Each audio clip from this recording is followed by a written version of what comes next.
जय श्रीराम.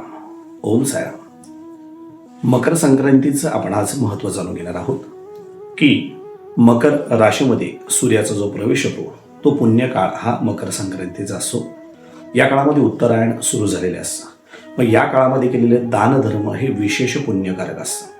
मग यामध्ये आपण सकाळी शुचिर्भूत व्हायचं आहे आणि आंघोळ करत असताना त्यामध्ये थोडेसे तीळ टाकून आंघोळ करायचे आहे. उठणं करत असताना त्यामध्ये थोडंसं तीळ टाकून आपण उठणं करून आपल्या शरीराला लावायचं आहे. या दिवशी तिळाचा होम असेल, तिळाच्या वस्तू दान केल्यानंतर पुण्य जास्त प्राप्त होते.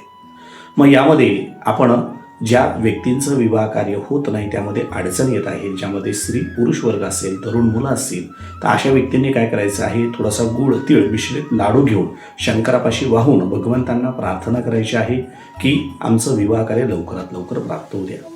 त्याचप्रमाणे ज्यांना संतती योग नाही अशा व्यक्तींनी तिळगुळ दान करून भगवान विष्णूंना, शिवशंकरांना प्रार्थना करायची आहे की आम्हाला संतती योग प्राप्त चांगलं होऊ द्या. अशा दिवशी मकर संक्रांतीच्या दिवशी आपल्या घरातील देवघरामध्ये तिळाचा दिवा लावायचा आहे आणि भगवंतांना सांगायची आपली कृपादृष्टी आमच्या सर्वांवरती विशेष राहू द्या. सकाळच्या शुचिर्भूत होऊन आपण घर स्वच्छ करायचंय. आपल्या घराच्या बाहेर आपण तिळाचा एखादा दिवा लावून भगवंतांची प्रार्थना केली तरी आपल्या घरामध्ये ज्या अनिष्ट शक्ती असतात त्या निघून जाऊन मनामधील जो हेतू आहे तो संपन्न होण्यास मदत होते. मग अशा वेळेस आपण काही वस्तू दान कराव्यात, ज्याला वाण असे म्हणतात. ज्या सुवासिनींचं विवाह कार्य झालेलं आहे अशा सुवासिनींनी सुरुवातीला 4-5 वर्ष जे सौभाग्याचे लेणं आहे, ज्यामध्ये हळद कुंकू असेल, सौभाग्याच्या काही वस्तू असतील, या दान कराव्यात. त्याचप्रमाणे बाकी सर्व सुवासिनींनी आपण एखादी वस्तू आपल्या घरात येणाऱ्या सुवासिनींना दान केल्यास दीर्घायुष्य प्राप्त होते. दानधर्म केल्याचं पुण्य आपणास विशेष प्राप्त होतं.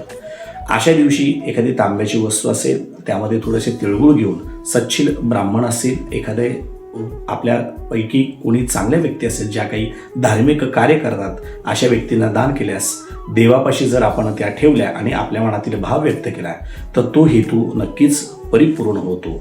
हे काय मकर संक्रांतीच्या दिवशी पितरांच्या उद्देशाने आपण तर्पण कर्म करायचं आहे.